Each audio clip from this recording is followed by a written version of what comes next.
طيب إن الحمد لله نحمده ونستعينه ونستغفره ونعوذ بالله من شرور أنفسنا ومن سيئات أعمالنا من يهده الله فلا مضل له ومن يضلل فلا هادي له وأشهد أن لا إله إلا الله وحده لا شريك له وأشهد أن محمدا عبده ورسوله يا أيها الذين آمنوا اتقوا الله حق تقاته ولا تموتن إلا وأنتم مسلمون يا أيها الناس اتقوا ربكم الذي خلقكم من نفس واحدة وخلق منها زوجها وبث منهما رجالا كثيرا ونساء واتقوا الله الذي تساءلون به والأرحام إن الله كان عليكم رقيبا يا أيها الذين آمنوا اتقوا الله وقولوا قولا سديدا يصلح لكم أعمالكم ويغفر لكم ذنوبكم ومن يطع الله ورسوله فقد فاز فوزا عظيما أما بعد أن خير الكلام كلام الله وخير الهدي هدي محمد صلى الله عليه وسلم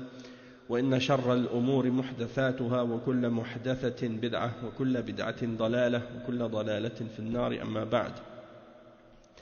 Donc on reprend les cours de Tafsir Surat Al-Baqarah de Cheikh Salih Al-Fawzan hafidhahullah, et donc on s'était arrêté au cours 30 et là on reprend donc à partir du cours 31. On est arrivé donc dans le tafsir de Surat Al-Baqarah, le verset 91, et donc on va lire les versets 91 à 96 puis on va lire le tafsir ensuite. Donc le cheikh il dit قال الله سبحانه وتعالى في سياق ما ذكر عن بني إسرائيل وتعنتاتهم وعنادهم وإذا قيل لهم آمنوا بما أنزل الله قالوا بل نؤمن بما أنزل علينا ويكفرون بما وراءه وهو الحق مصدقا لما معهم قل فلم تقتلون أنبياء الله من قبل إن كنتم مؤمنين ولقد جاءكم موسى بالبينات ثم اتخذتم العجل من بعده وأنتم ظالمون وإذ أخذنا ميثاقكم ورفعنا فوقكم الطور خذوا ما آتيناكم بقوة واسمعوا قالوا سمعنا وعصينا وأشربوا في قلوبهم العجل بكفرهم قل بئس ما يأمركم به إيمانكم إن كنتم مؤمنين قل إن كانت لكم الدار الآخرة عند الله خالصة من دون الناس فتمنوا الموت إن كنتم صادقين ولن يتمنوه أبدا بما قدمت أيديهم والله عليم بالظالمين ولتجدنهم أحرص الناس على حياة ومن الذين أشركوا يود أحدهم لو يعمر ألف سنة وما هو بمزحزحه من العذاب أن يعمر والله بصير بما يعملون. Donc on va lire la traduction des sens de ces versets en français. Le premier verset 91 c'est ça signifie et quand on leur dit croyez en Allah, croyez en ce que Allah a fait descendre, c'est-à-dire en ce qu'il a révélé, ils disent nous croyons en ce qu'il a fait descendre à nous, c'est-à-dire lorsque Allah subhanahu wa ta'ala dit ça, c'est dans le sens par rapport aux gens du livre et en particulier les juifs. Lorsqu'on leur dit croyez ce que Allah a fait descendre, c'est-à-dire ce que Allah a fait révéler, ce qu'il a révélé, ils disent, c'est-à-dire les juifs, nous croyons en ce qu'il a fait descendre à nous, c'est-à-dire ce qu'il nous a révélé à nous, en particulier les juifs, et non pas au reste. Et ils rejettent le reste, alors qu'il est la vérité confirmant ce qu'il y avait déjà avant eux, ou ce qu'il y a déjà avec eux. Dit, pourquoi donc avez-vous tué auparavant les prophètes d'Allah si vous étiez croyants? Et en effet, Moïse vous est venu avec les preuves. Malgré cela, une fois absent, vous avez pris le veau d'or pour idole, alors que vous étiez injuste. Et rappelez-vous, lorsque nous avons pris l'engagement de vous et brandi sur vous At-Tour, c'est-à-dire le mont Sinaï, qui est une des montagnes, ou des collines ou des montagnes de la région, en vous disant tenez ferme à ce que nous vous avons donné et écoutez. Ils dirent nous avons écouté et nous avons désobéi. Nous avons écouté et désobéi.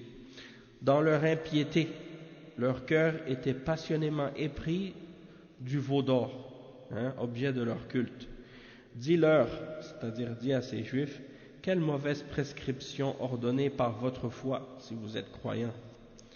Dis, si l'ultime demeure auprès d'Allah est pour vous seuls, c'est-à-dire c'est pour vous seuls les juifs, à l'exclusion des autres, souhaitez donc la mort immédiate si vous êtes véridiques. Or, ils ne la souhaiteront jamais, sachant tout le mal qu'ils ont perpétré de leurs mains. Et Allah connaît bien les injustes. Et certes, tu les trouveras les plus attachés à la vie d'ici-bas. Pire en cela que les mouchriquins. Tel d'entre eux aimerait vivre 1000 ans. Donc parmi eux, il y en a qui aimeraient pouvoir vivre 1000 ans s'ils pouvaient. Mais une pareille longévité ne les sauvera pas du châtiment. Et Allah voit bien leurs actions. Donc on va lire maintenant l'explication de ces versets. Comment Cheikh Al-Fawzan a clarifié la signification des versets en question. Le Cheikh il dit Alhamdulillah Rabbil Alamin wa sallallahu wa sallam ala rasulillah ala abdihi wa rasulihi nabiyyina Muhammad wa ala alihi wa sahbihi ajma'in amma ba'd. من جملة فضائح اليهود ودعواهم العريضة الباطلة واستكبارهم على الحق أنهم إذا قيل لهم أي لليهود المعاصرين للنبي صلى الله عليه وسلم الذي بعث إلى الناس كافة لا يسمع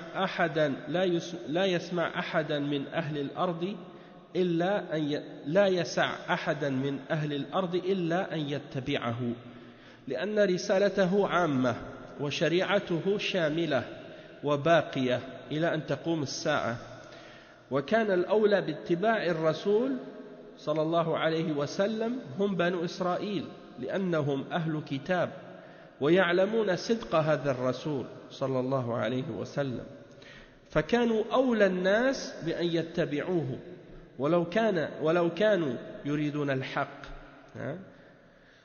فكانوا أولى الناس بأن يتبعوه لو كانوا يريدون الحق ولكنهم لا يريدون الحق وهذا قديم فيهم ليس مع محمد صلى الله عليه وسلم بل مع أنبيائهم من قديم يعادون الرسل ويقتلونهم.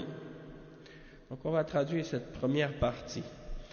Cheikh, il commence par mentionner les louanges d'Allah subhanahu wa ta'ala et la paix et le salut sur le prophète Mohammed sallallahu alayhi wa sallam, son serviteur et son messager, notre prophète, et sur sa famille et sur ses compagnons, et tous ceux qui ont été guidés par sa guidance et qui se sont accrochés à sa sunna jusqu'au jour de la résurrection, jusqu'au jour du jugement. Ensuite, il dit parmi les exemples comme on dit, le terme c'est quoi? C'est les subhanallah. En français, c'est quand je vais trouver le bon mot pour traduire ce terme. C'est les scandales, oui. Parmi les scandales des Juifs, al-fada'ih, parmi les choses scandaleuses que les Juifs ont faites, c'est leur prétention fausse et leur orgueil, leur arrogance vis-à-vis de la vérité, que lorsqu'on leur dit aux Juifs qui étaient contemporains du prophète sallallahu alayhi wa sallam, celui qui avait été envoyé à tous les hommes sans exception, et que personne parmi les habitants de la terre peut se permettre de ne pas le suivre, parce que son message, le message du prophète Mohammed sallallahu alayhi wa sallam est un message global, général pour toute l'humanité. Et donc cette charia, la législation que Allah subhanahu wa ta'ala a révélée au prophète Mohammed sallallahu alayhi wa sallam, c'est une législation qui est globale et générale et qui est valable jusqu'à la fin des temps, jusqu'à l'heure du jugement dernier. Donc les gens qui devaient le plus suivre le messager Mohammed sallallahu alayhi wa sallam parmi les peuples sur la terre, ça devait être les Juifs, les fils d'Israël. Pourquoi? Parce qu'ils sont des gens du livre. C'est des gens qui avaient reçu un livre préalablement et qui connaissaient la religion, qui connaissaient les prophètes, qui connaissaient les messagers. et qui savaient également la véracité et la sincérité du messager Muhammad sallallahu alayhi wa sallam. Donc, ils auraient été, ils étaient supposés d'être les premiers à le suivre et à vouloir la vérité et à accepter le message, mais ils ne voulaient pas la vérité. Et ça, c'est depuis très longtemps, c'est-à-dire bien avant le prophète Muhammad sallallahu alayhi wa sallam. Donc, c'est pas Muhammad sallallahu alayhi wa sallam le premier d'entre les prophètes qu'ils ont rejeté ou qu'ils ont refusé de suivre ou qu'ils ont combattu, mais ils ont fait ça avec beaucoup d'autres prophètes avant le prophète Muhammad sallallahu alayhi wa sallam, et même des prophètes qui faisaient partie de leur propre peuple, parce que parfois ils refusent, comme on l'a vu dans les cours précédents, ils refusent de suivre le prophète Muhammad sallallahu alayhi wa sallam parce qu'ils disent qu'il ne fait pas partie des Juifs, il fait partie des Arabes. Pourtant, d'autres prophètes qui étaient venus avant le prophète Muhammad sallallahu alayhi wa sallam et qui étaient des prophètes de leur peuple, ils ont refusé de les suivre. L'exemple, Isa alayhi salam, et beaucoup d'autres également. Et non seulement ils refusaient de les suivre, mais ils les prenaient en animosité et ils s'opposaient à leur da'wa, et même qu'ils allaient parfois même jusqu'à les tuer. Donc il dit, le cheikh il cite ensuite le début du verset, وَإِذَا قِيلَ لَهُمْ آمِنُوا بِمَا أَنزَلَ اللَّهُ مِنَ الْقُرْآنِ يعني صدقوه واتبعوه واعملوا به. آمنوا يعني آمنوا بقلوبكم وبألسنتكم وبأعمالكم بما أنزل الله، فهو سبحانه لم يقل آمنوا بما أنزل على محمد، بل قال آمنوا بما أنزل الله، لأنه ما دام أنه من عند الله فالواجب اتباعه دون نظر إلى من نزل عليه، سواء أنزل على محمد صلى الله عليه وسلم أو على موسى عليه السلام أو على عيسى عليه السلام أو على غيرهم من الرسل عليهم الصلاة والسلام.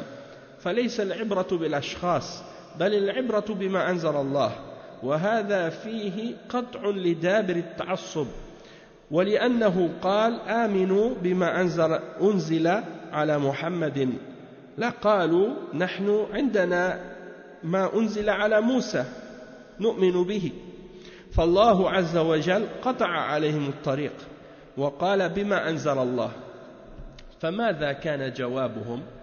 قالوا نؤمن بما أنزل علينا. هذا هو التعصب، يعني التوراة التي أنزلها الله على موسى عليه السلام، والنصارى يعنون الإنجيل الذي أنزله الله على عيسى، وهذا حق، ولكن الإيمان يشمل كل ما أنزل الله ولا يقتصر على ما نزل على موسى عليه السلام أو ما نزل على عيسى عليه السلام أو ما نزل على محمد صلى الله عليه وسلم فقط، بل يجب الإيمان بكل ما أنزل الله على جميع الأنبياء عليهم الصلاة والسلام. Donc le cheikh il dit, et lorsqu'on leur dit, c'est-à-dire on leur dit aux juifs, croyez en ce que Allah a révélé, c'est-à-dire croyez en ce que Allah a révélé du Coran, c'est-à-dire croyez en la véracité de ce qu'il a révélé et suivez-le et appliquez-le, mettez-le en application. Et c'est ce que signifie de croire. Lorsqu'on dit de croire au Coran, c'est-à-dire d'y croire avec le cœur, d'y croire avec notre langue et d'y croire avec nos actions. Et il dit donc en ce que Allah a révélé, c'est-à-dire que Allah subhanahu wa ta'ala n'a pas dit croyez en ce qui a été révélé sur Muhammad ici, mais il dit en particulier croyez en ce qui a été révélé par Allah subhanahu wa ta'ala. Pourquoi? Parce que du moment que c'est quelque chose qui vient d'Allah, alors on sait que c'est une obligation de le suivre, peu importe sur qui le message a été révélé. Peu importe qu'il a été révélé sur le prophète Mohammed sallallahu alayhi wa sallam, ou sur Moussa alayhi salam, ou sur Isa alayhi salam, ou n'importe quel autre parmi les messagers alayhi salatu wassalam. Donc, le point ici, c'est pas la personne sur qui le message a été révélé qui est important, mais plutôt de savoir que c'est Allah subhanahu wa ta'ala qui l'a révélé. Et donc, Allah subhanahu wa ta'ala a voulu par cela trancher et couper complètement toute forme de fanatisme. Toute forme de fanatisme et toute forme d'attachement fanatique à notre origine plutôt qu'à la vérité. Et donc il explique ça, le cheikh, en disant que si il avait dit dans le verset ce qui a été révélé sur Muhammad sallallahu alayhi wa sallam, eux ils auraient dit nous on a déjà ce qui a été révélé sur Moussa alayhi salam et on croit en ce qu'il a révélé à Moussa. Et Allah subhanahu wa ta'ala a voulu leur couper cette voie et pas leur laisser ramener ce genre d'argument, et donc il leur a dit croyez en ce que Allah a révélé. Et donc quelle a été leur réponse? Leur réponse a été qu'ils ont dit nous croyons en ce qui a été révélé sur nous. Et c'est ça le fanatisme ici, c'est ça qui est en arabe qu'est-ce qu'on appelle at-ta'assub, le fait de vouloir suivre uniquement ce qui est révélé à notre prophète ou notre peuple ou des choses de ce genre. Et tout ce qui vient d'Allah subhanahu wa ta'ala mais qui a été révélé à un autre prophète, on ne veut pas l'accepter.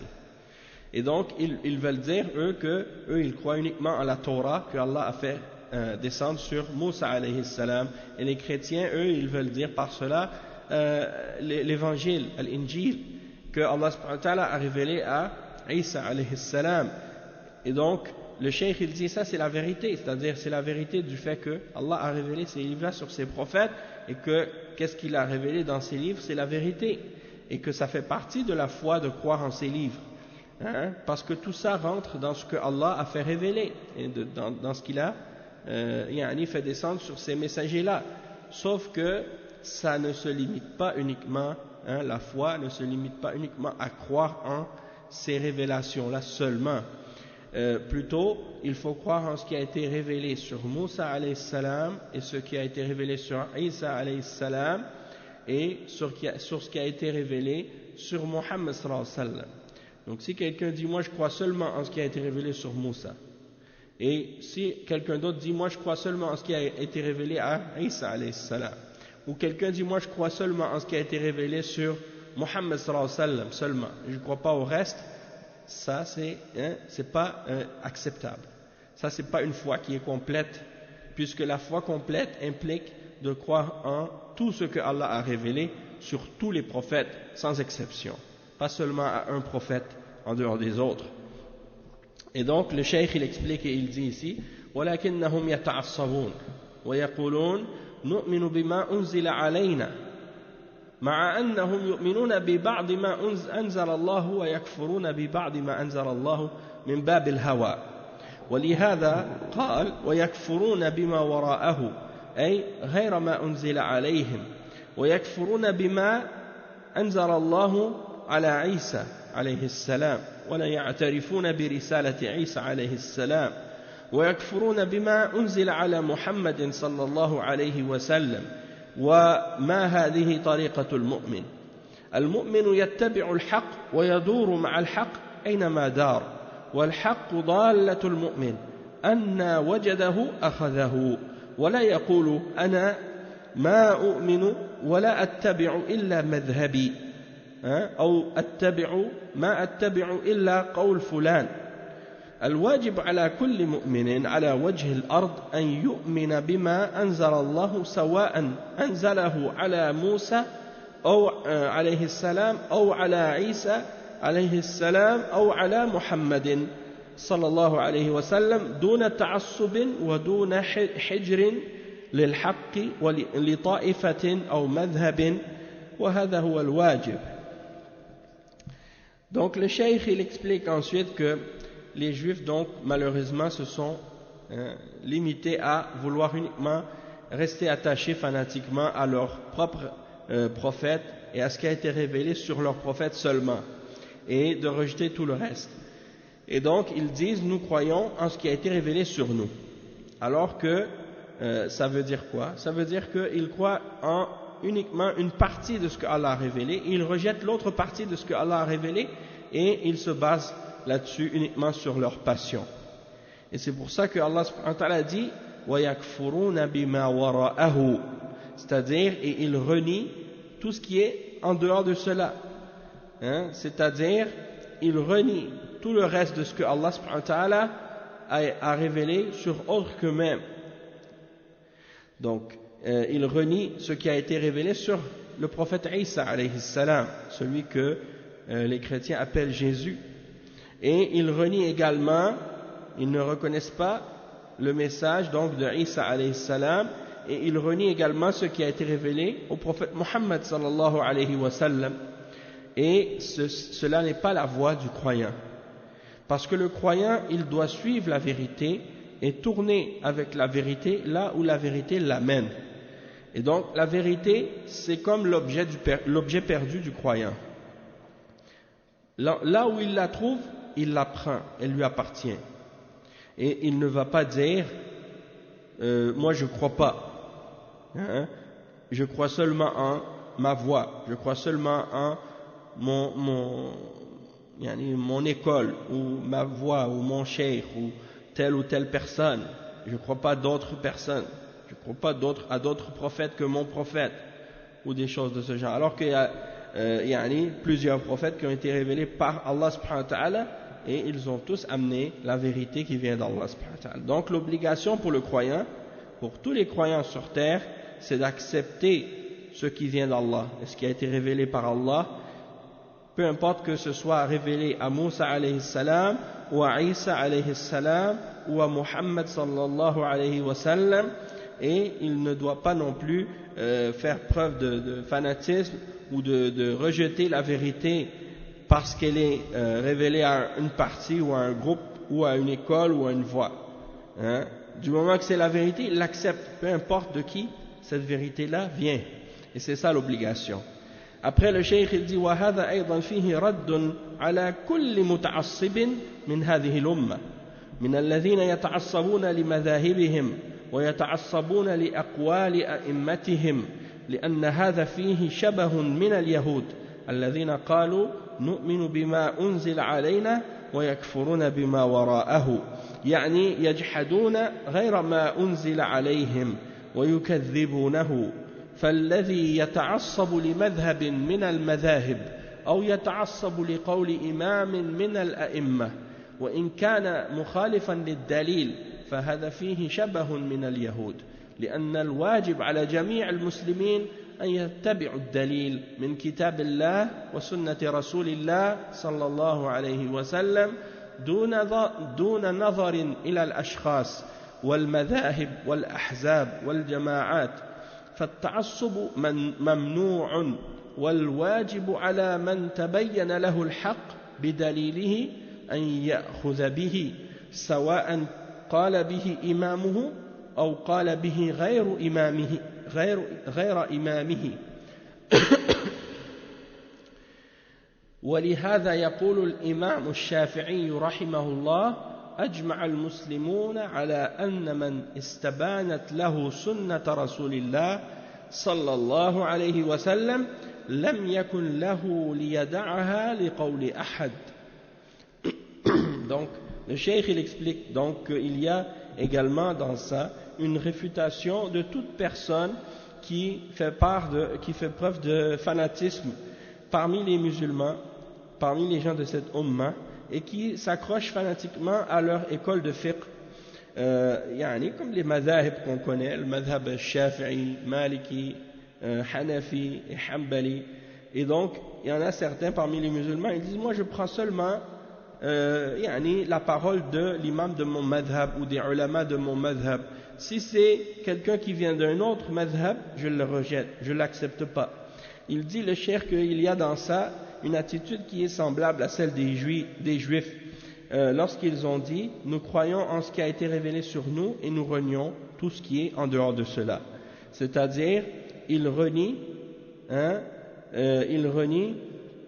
tout ce qui a été révélé sur autre que eux-mêmes et ils le renient, ils le rejettent, ils le traitent de mensonge.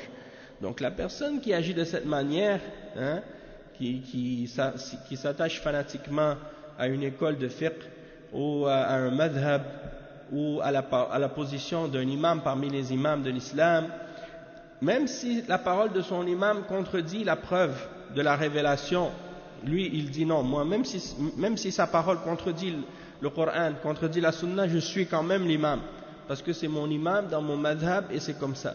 Donc quand il agit de cette manière, c'est comme s'il limite d'une certaine façon les juifs dans leur comportement. Et il dit donc qu'il est obligatoire pour tous les musulmans de suivre la preuve du Coran et de la Sunna du messager sallallahu alayhi wa sallam, sans regarder les personnes, sans regarder les écoles de fiqh, sans regarder les différents groupes ou les partis, et sans s'accrocher de façon fanatique, parce que ça c'est interdit. Et donc l'obligation pour le musulman, c'est d'une fois que la preuve a été clarifiée pour lui avec l'évidence et la preuve, la vérité lui a été clarifiée, il doit la prendre, peu importe qui l'a dit, que ce soit son imam ou autre que son imam. Et c'est pour ça que l'imam Shafi'i, rahimahullah, qui est un des imams d'Ahl Sunnah, il disait, rahimahullah, tous les musulmans sont d'accord que quiconque une sunna du messager sallallahu alayhi wa sallam lui a été clarifiée, il n'a pas le droit de la laisser pour la parole de quiconque. Une fois que la parole du prophète sallallahu alayhi wa sallam a été clarifiée à quelqu'un, il ne lui est pas permis de la laisser, cette parole, pour la parole de quiconque, hein, peu importe qui il est. Si tu as la parole du prophète sallallahu alayhi wa sallam, tu ne peux pas laisser ça pour suivre la parole de quelqu'un d'autre. Il dit, والإمام أحمد رحمه الله يقول عجبت لقوم عرفوا الإسناد وصحته يذهبون إلى رأي سفيان الثوري والله تعالى يقول فليحذر الذين يخالفون عن أمره أن تصيبهم فتنة أو يصيبهم عذاب أليم.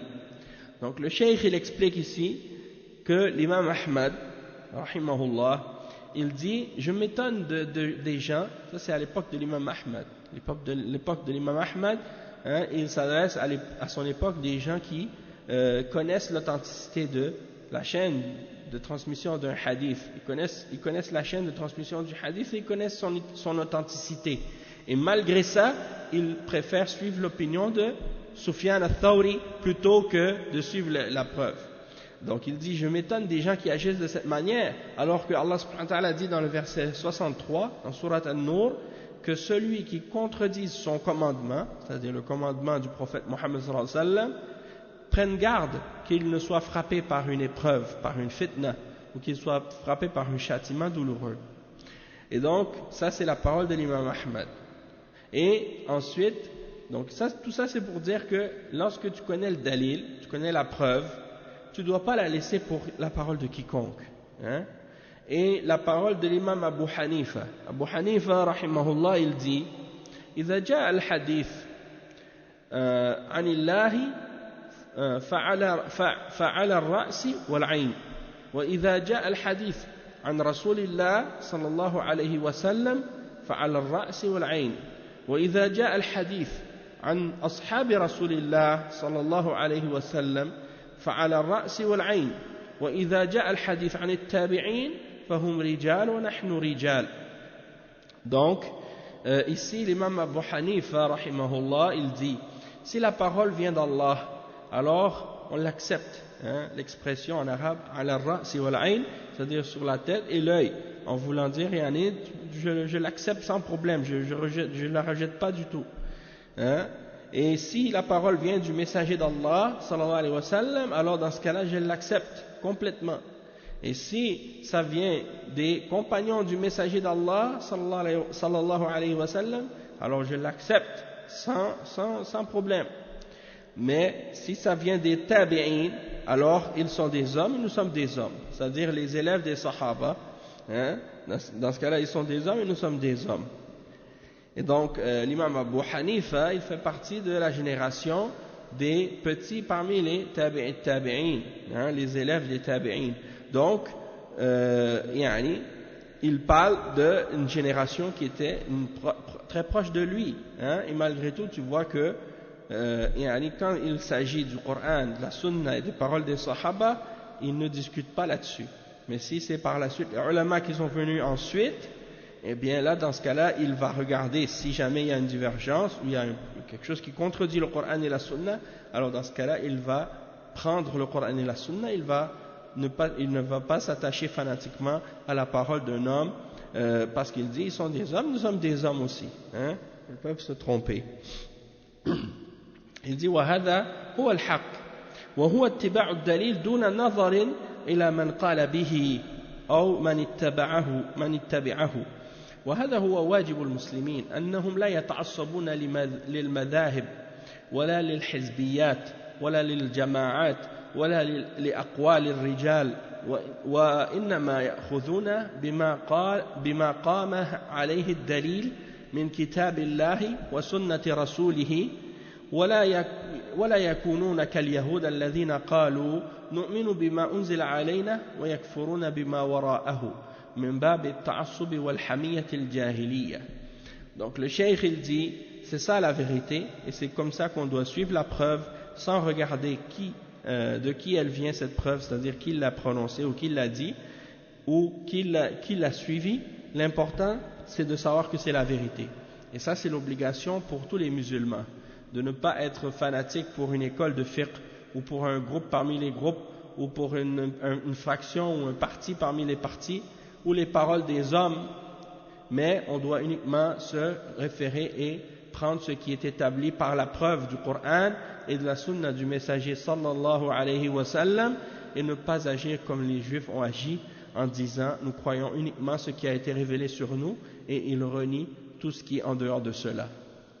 Donc parce que ça fait partie du fanatisme et de la jahiliya, de l'ignorance. Et il dit le cheikh ensuite ثم إن الله رد عليهم رد على اليهود قولهم هذا من عدة وجوه.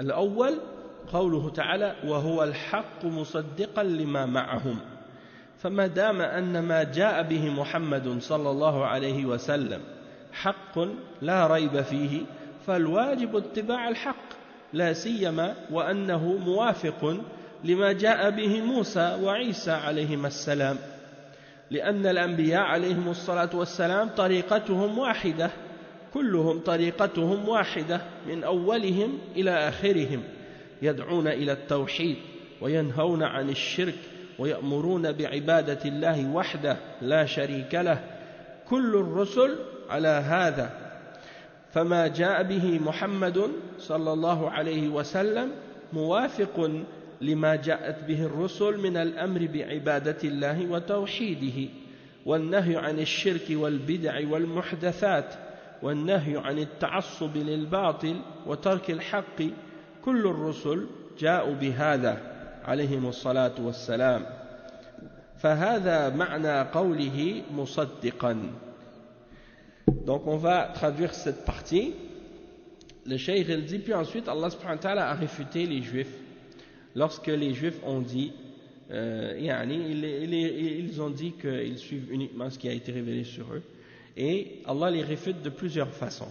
La première réponse qu'il donne à cet argument que les juifs utilisent, c'est qu'il dit وَهُوَ الْحَقُّ مُصَدِّقًا لِمَا مَعَهُمْ, c'est-à-dire il le renie alors que c'est la vérité qui vient confirmer ce qui est avec eux.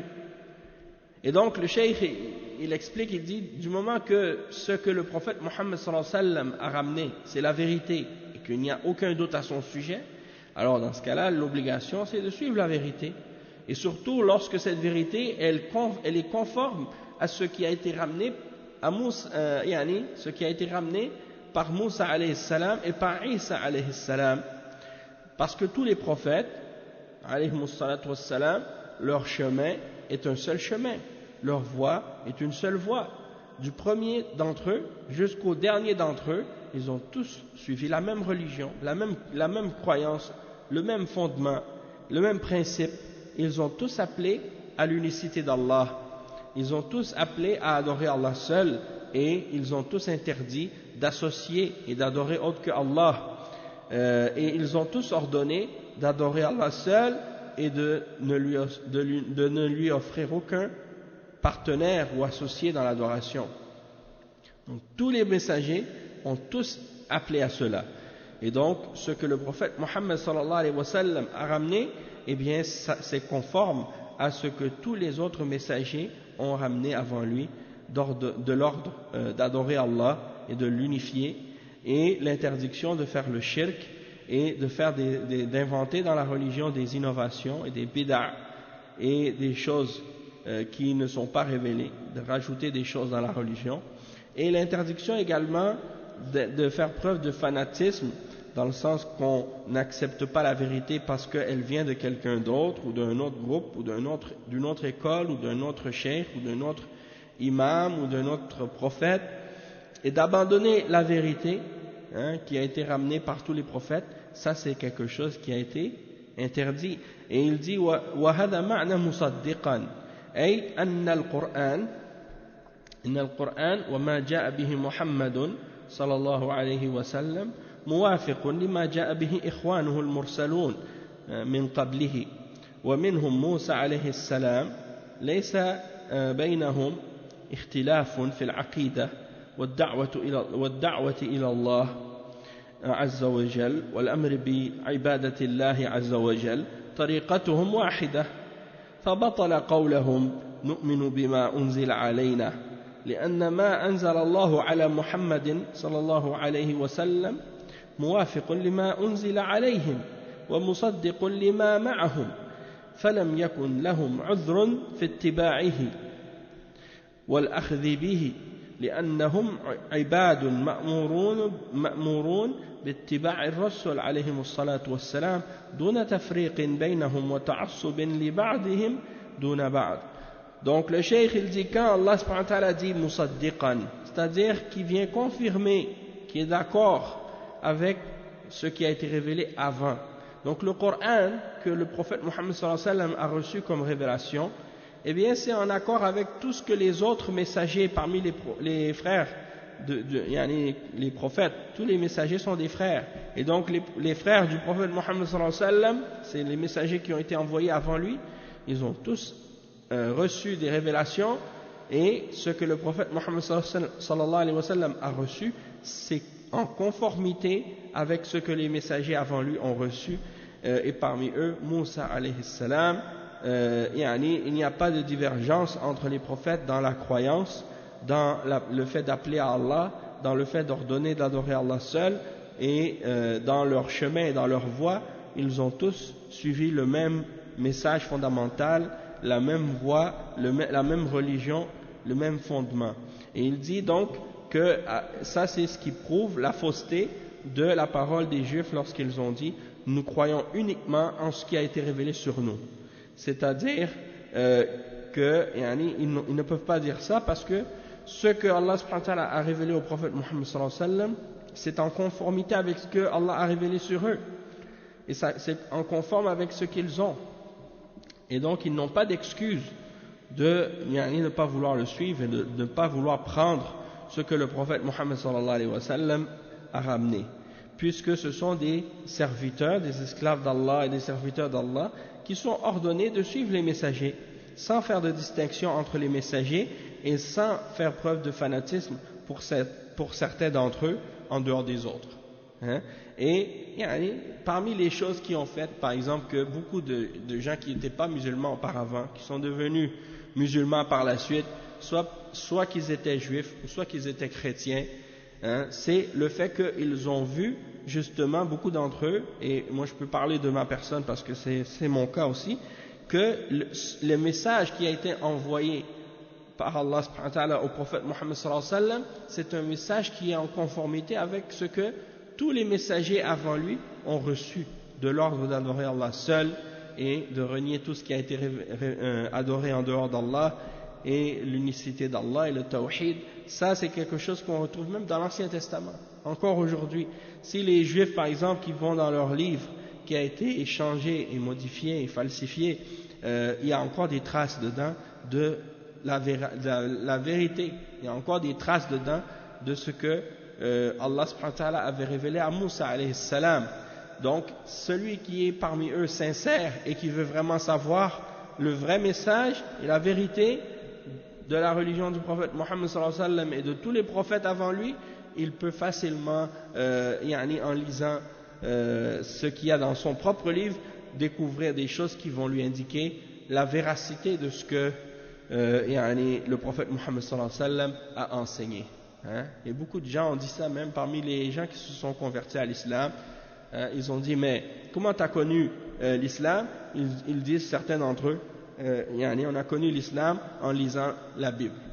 C'est-à-dire, on a connu l'islam en lisant ce qui était écrit dans l'Ancien Testament ou dans des parties de l'Ancien Testament, et ça les a amenés à vouloir se convertir à l'islam par la suite. Ça, c'est des exemples qu'on a entendus de la part de beaucoup de gens qui ont été convertis à l'islam, et même moi, je peux donner ce témoignage-là pour moi-même aussi, puisque c'est quelque chose que j'ai constaté moi-même lorsque je me suis converti à l'islam. Le cheikh, il explique ensuite un autre exemple d'argument que Allah subhanahu wa ta'ala a mentionné pour réfuter qu'est-ce qu'ils disent.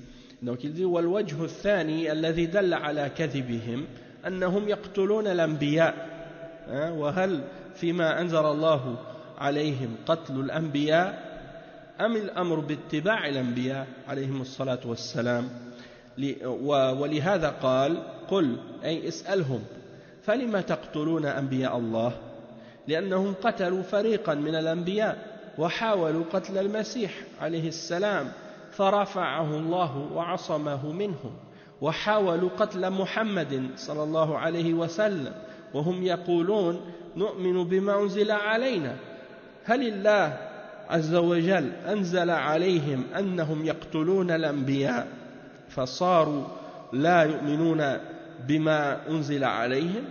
Donc le cheikh il explique le deuxième point que Allah subhanahu wa ta'ala a mentionné pour montrer leur fausseté et leur mensonge, c'est que ils ont tué les prophètes. Donc, est-ce que dans ce que Allah leur avait révélé, il y avait l'ordre de tuer les prophètes ou de suivre les prophètes? Et donc, c'est pour ça que Allah subhanahu wa ta'ala il dit demande-leur pourquoi vous tuez les prophètes d'Allah? Donc, pourquoi le cheikh il dit parce qu'ils ont tué un groupe d'entre les prophètes. Et ils ont essayé de tuer même Jésus, le Messie, alayhi salam. Et Allah subhanahu wa ta'ala l'a élevé vers lui, il l'a préservé d'eux pour les empêcher de le tuer. Et ils ont essayé de tuer le prophète Muhammad sallallahu alayhi wa sallam. Et donc, eux ils disent, nous on croit en ce que Allah a révélé. Est-ce que Allah a révélé de tuer les prophètes? Donc, ça c'est la preuve qu'ils ne croient pas réellement en ce qui a été révélé même sur eux-mêmes, sur leur propre prophète. Donc ça c'est un exemple. Et le cheikh il dit Al-Yahoud al-Muta'akhirun لم يتبرؤوا من اليهود الذين قتلوا الأنبياء بل هم يعظمونهم ويفتخرون بهم ويوافقونهم على ما فعلوا ويعني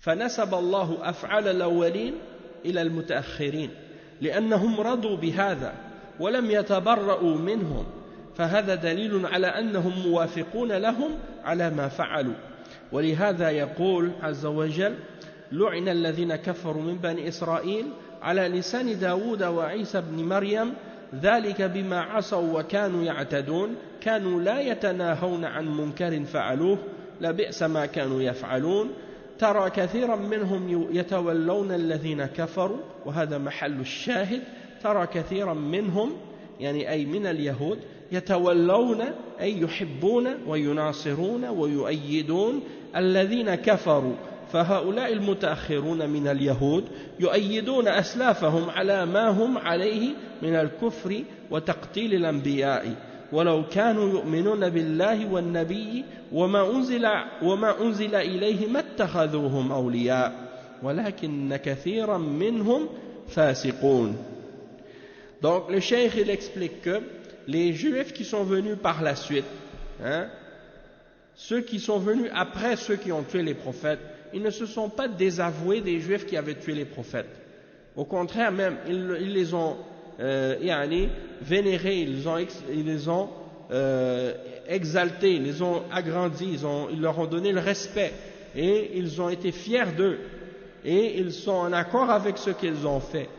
Et donc Allah subhanahu wa ta'ala a attribué l'acte de tuer les prophètes aux premiers et à ceux qui sont venus par la suite parce qu'ils ont été satisfaits de cet acte-là et ils ne s'en sont pas désavoués.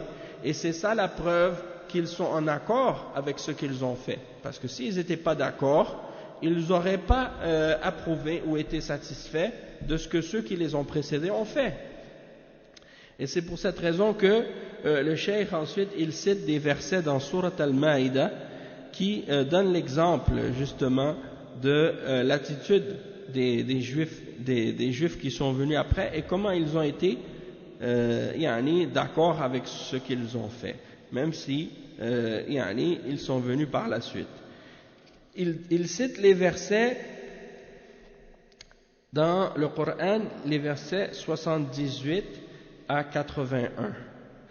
Il dit: ceux des enfants d'Israël qui n'avaient pas cru ont été maudits par la bouche de David, Daoud alayhi salam, et de Jésus, fils de Marie, Isa ibn Maryam, parce qu'ils désobéissaient. Donc ils ont été maudits par ces deux prophètes, Daoud et Isa, parce qu'ils désobéissaient et transgressaient. Ils ne s'interdisaient pas les uns les autres ce qu'ils faisaient de blâmable, comme est mauvais, certes, ce qu'ils faisaient. Tu vois beaucoup d'entre eux s'allier aux mécréants, comme est mauvais, certes, ce que leurs âmes ont préparé pour eux-mêmes, de sorte qu'ils ont encouru la colère d'Allah, et c'est dans le supplice qu'ils s'éterniseront. S'ils croyaient en Allah, et c'est ça le point que le cheikh il mentionne ici, c'est ça qui est la preuve contre eux, il dit s'ils croyaient en Allah subhanahu wa ta'ala, et en ce qui a été descendu, ils ne les prendraient pas ces mécréants pour alliés. Mais beaucoup d'entre eux sont pervers. C'est-à-dire, ils les aident, ils les aiment, ils les supportent. Donc ça veut dire qu'ils sont comme eux. Même si ce n'est pas eux-mêmes qui ont tué les prophètes. Et le cheikh il dit, eux ils sont venus après les juifs qui ont tué les prophètes. Mais ils les ont supportés, ils les ont aidés, ils les ont défendus. Donc ça veut dire qu'ils sont comme eux. Donc il dit يؤيدون أسلافهم على ما هم عليه من الكفر وتقتيل الأنبياء. Il dit فإذا لا يقال إن متأخر اليهود ما حصل منهم قتل للأنبياء فنقول نعم ما حصل منهم فعلا ولكن حصل منهم موافقة لأسلافهم ولم يتبرؤوا منهم ولم ينكروا عليهم فصار حكمهم حكم باشر القتل والعياذ بالله إن كنتم مؤمنين وهذا من باب التكذيب لهم فالمؤمن كيف يقتل الأنبياء فهذا يتنافى مع الإيمان والعياذ بالله. Donc les cheikh il dit, certains ils disent par exemple les juifs qui sont venus après, eux ils n'ont pas tué les prophètes, et ça on entend aujourd'hui certains parfois qui disent ça, les juifs aujourd'hui ils n'ont pas tué de prophètes. Il dit non, c'est vrai, ils n'ont pas tué de prophète, mais ils ont été d'accord avec ceux qui l'ont fait. Ils ont été d'accord avec ceux qui les ont précédés, qui ont essayé de tuer les prophètes, qui ont essayé de tuer Isa, qui ont tué Yahya, qui ont essayé de tuer Muhammad sallallahu alayhi wa sallam, et d'autres parmi les prophètes également. Et ils ne se sont pas désavoués d'eux et de leurs actions, et ils n'ont pas condamné leurs actions. Donc ça veut dire que le même verdict s'applique à eux aussi. De la même manière que Allah subhanahu wa ta'ala a condamné ceux-là, il a condamné les autres parce qu'ils sont complices dans le fait qu'ils sont d'accord avec eux, ils sont comme on dit, dans le même panier. Allahul musta'an. Et le cheikh dit ensuite, Naam, donc ça veut dire que Allah subhanahu wa ta'ala dit pourquoi vous tuez les prophètes si vous êtes croyants? Et ça c'est pour montrer que c'est des gens qui sont des menteurs, ils ne sont pas des vrais croyants. Puisque comment pouvaient-ils se permettre de tuer les prophètes s'ils sont réellement croyants? Parce que ça c'est en contradiction avec la foi. Et il dit ensuite ثم قال سبحانه وتعالى ولقد جاءكم موسى بالبينات ثم اتخذتم العجل والوجه الثالث على كذبهم في قولهم نؤمن بما أنزل علينا وهو قوله تعالى ولقد جاءكم موسى بالبينات بالمعجزات الدالة على صدقه عليه الصلاة والسلام. فمنها الآيات التسع التي جاء بها وهي العصا واليد والجراد والقمل والضفادع والدم وفرق البحر وضربه الحجر بعصاه فينفجر منه الماء وما أنزل على يده من التوراة كتاب الله عز وجل وما حصل لبني إسرائيل بسبب موسى عليه السلام من إنزال المن والسلوى التي لم تنزل على أحد غيرهم فكل هذه بينات فجاء بالمعجزات الدالة على صدقه الموجبة لاتباعه ثم ماذا كان منهم اتخذتم العجل من بعده. Donc on va traduire cette partie et le cheikh il cite il dit ensuite que Allah subhanahu wa ta'ala il a mentionné dans la suite du verset que Moussa alayhi salam il est venu vers vous avec les preuves claires puis ensuite vous avez pris le veau le veau d'or pour l'adorer. Donc ça c'est l'exemple que Allah subhanahu wa ta'ala a mentionné et le cheikh il dit que ça c'est le troisième argument, troisième point pour prouver leur mensonge lorsqu'ils disent qu'ils croient en ce qui a été révélé sur eux, puisque Allah subhanahu wa ta'ala il dit nous avons fait venir sur vous, nous avons fait venir Moussa alayhi salam avec les preuves claires, toutes sortes de miracles qui prouvent la véracité du prophète Moussa alayhi salam. Et le cheikh il mentionne certains des exemples des signes dans le Coran qui ont été mentionnés de qu'est-ce que Moussa alayhi salam a reçu comme preuve. Et il mentionne par exemple parmi les miracles la main. Quand Moussa alayhi salam est venu voir Pharaon, il a rentré sa main dans son manteau, elle est sortie, elle était éclatante, elle était brillante. Ça c'était le premier signe. Il y a eu le bâton aussi qui s'est transformé en serpent qui a avalé les autres. Il y a également les sauterelles, les poux, les grenouilles, le sang. Il y a eu également il y en a eu beaucoup d'autres. Et le verset 133 dans Surat Al-A'raf il mentionne c'est ça, l'inondation aussi, les sauterelles, les poux, les grenouilles, le sang. Et il y en a d'autres également que le cheikh il mentionne ici, le fait qu'il a fendu la mer, il a fendu la mer et il a traversé avec Bani Israël et ensuite Allah subhanahu wa ta'ala a noyé Pharaon ainsi que son armée. Le fait qu'il a également frappé une pierre avec son bâton et que des ruisseaux sont sortis de ce rocher ou de l'eau pour abreuver les gens sont jaillis de ce rocher-là. Le fait que Allah subhanahu wa ta'ala également a fait descendre la Torah sur le prophète Moussa alayhi salam, ça aussi c'est une preuve qui vient d'Allah et un miracle également. Parmi les choses qui sont un signe, il y a le fait que Allah subhanahu wa ta'ala avait également fait descendre sur Bani Israël à cause de Moussa alayhi salam différentes choses comme par exemple la manne qui tombait du ciel et c'était une nourriture qu'ils pouvaient avoir, qu'ils pouvaient manger, qui tombait que sur eux pour qu'ils puissent ne pas mourir dans le désert. Et il y a eu beaucoup d'autres miracles comme ça qui montrent qu'il était véridique et qu'il fallait le suivre.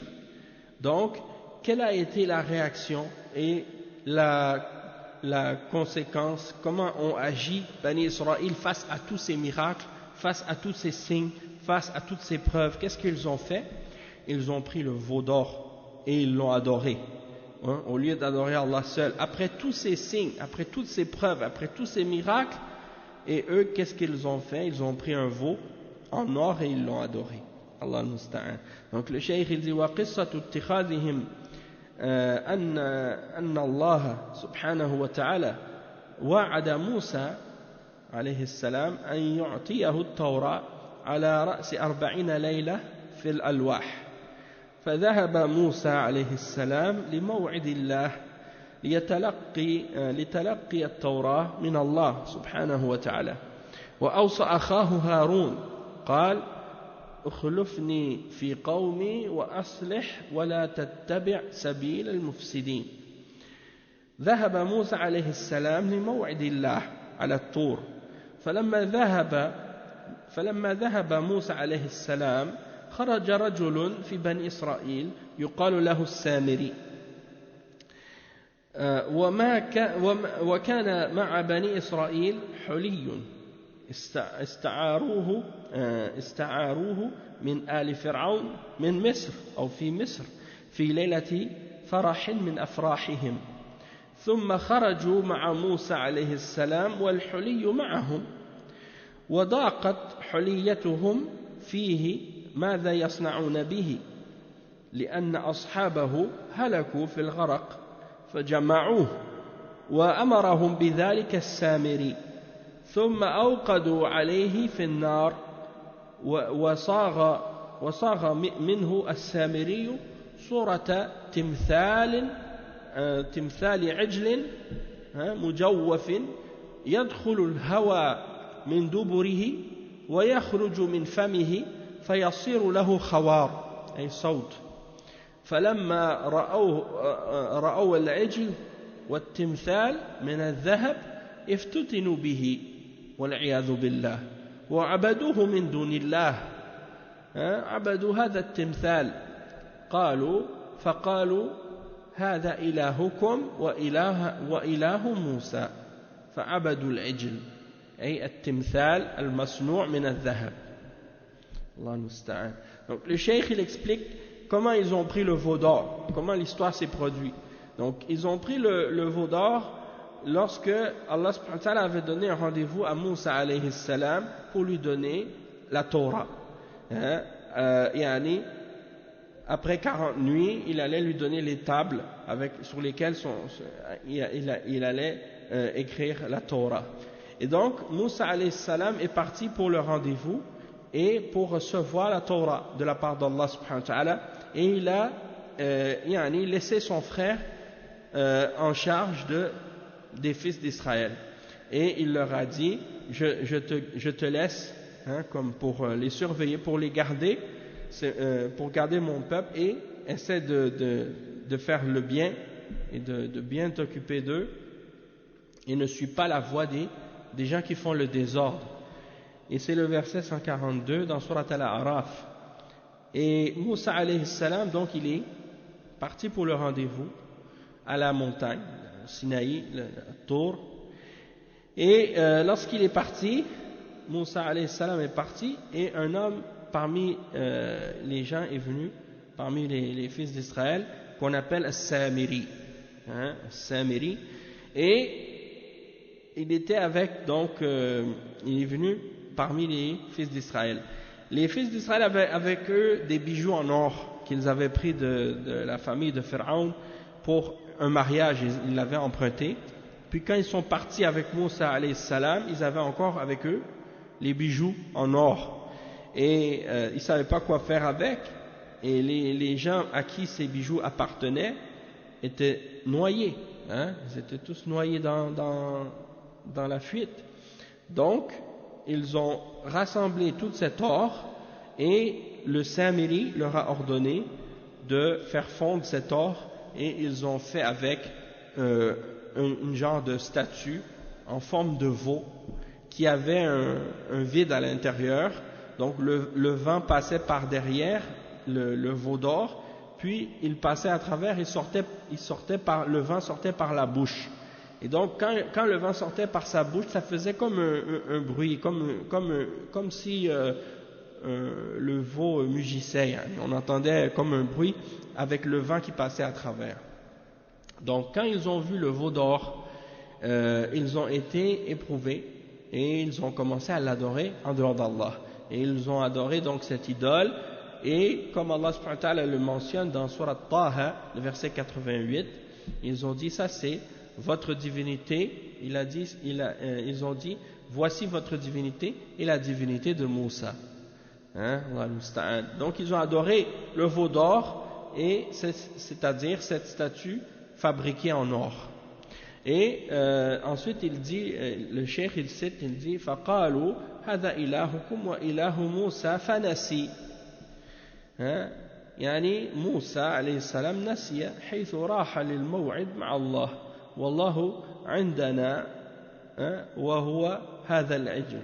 Donc eux ils ont dit que yani, Moussa alayhi salam il est parti donc au rendez-vous et il a oublié.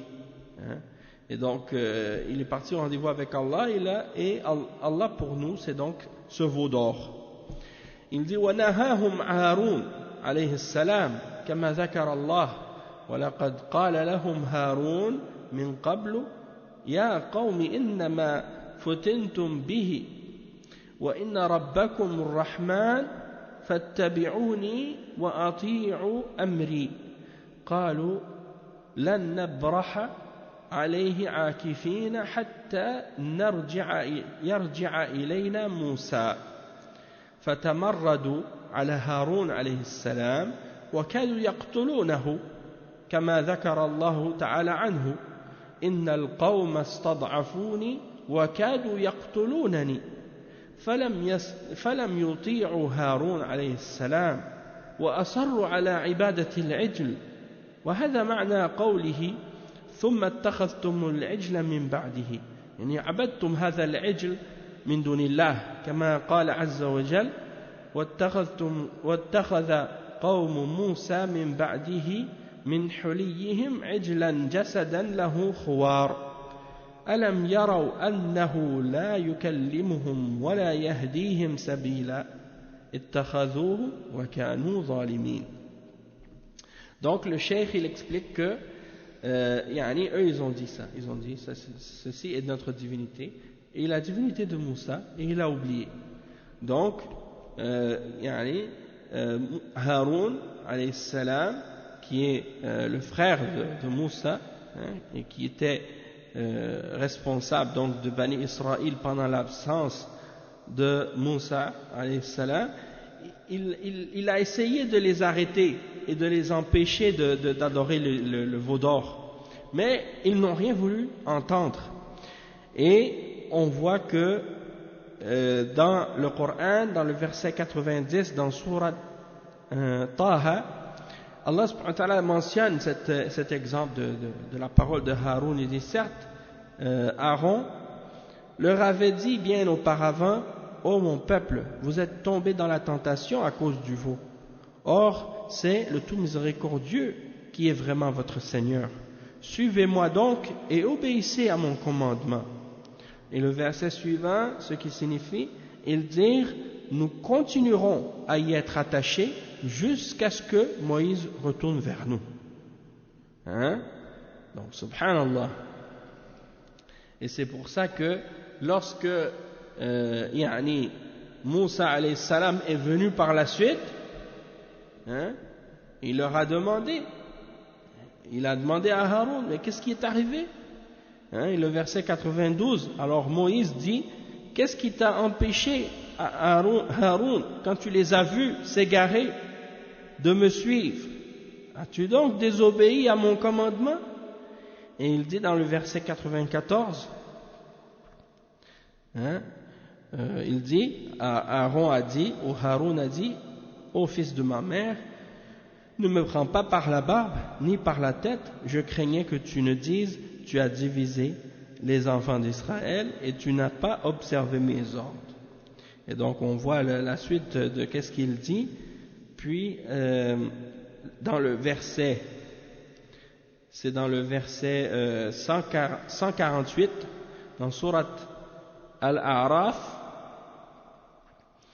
où il dit, et lorsque Moïse vint à notre rendez-vous et que son Seigneur lui eut parlé, il dit, ô mon Seigneur, montre-toi à moi.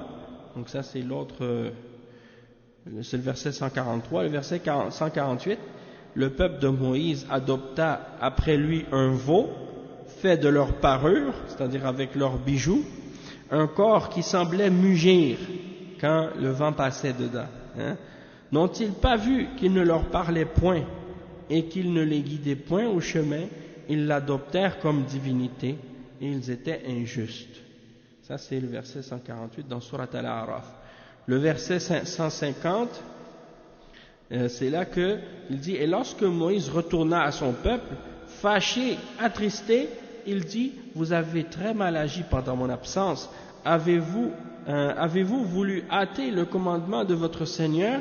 Il jeta les tablettes et prit la tête de son frère et la tira à lui, dit, ô fils de ma mère, dit Haroun, le peuple m'a traité en faible, et peu s'en est fallu pour qu'il me tue. Ne fais donc pas que les ennemis se réjouissent à mes dépens et ne m'assignent pas la compagnie des gens injustes. Donc ils ont été tellement obstinés à vouloir adorer le veau d'or qu'ils ont même failli le tuer.